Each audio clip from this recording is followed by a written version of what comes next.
In this election, the Liberal Party is not only the only party that can stop the Conservatives, but we're also the only party with a real plan to get things done.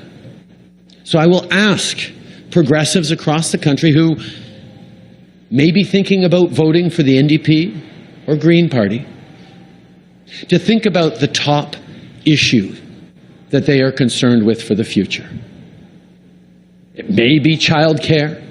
It may be housing, where we have a real ambitious plan and unfortunately the NDP doesn't. Or maybe ending this pandemic. Or it is likely to be at least partly on climate change. Mr. Trudeau's track record is clear. It has been a failure on the environment. He's had 6 years.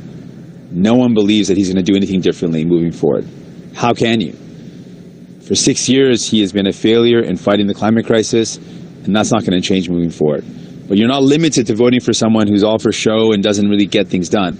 You can vote for New Democrats. We are here for you, and for any of the things that you want, New Democrats will fight for you. We will fight to make sure that the environment is protected. We will fight for you to make sure you've got housing that you can afford. We will fight to make sure healthcare is better. That's what you get with New Democrats. We will fight for you. Mr. Trudeau has been all for show. We are fighters, and we got your back. Mr. Trudeau will focus on the protesters, but there's actually millions of Canadians who are very frustrated with Mr. Trudeau. And why do they like the PPC? That are tired of his broken promise, tired of the division, the national unity divisions we have that simply weren't there before Mr. Trudeau.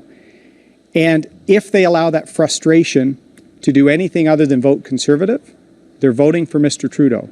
So as I said, there are 5 parties. There's 2 choices. More of the same with Mr. Trudeau, or real change and ethical government with a plan with Canada's Conservatives.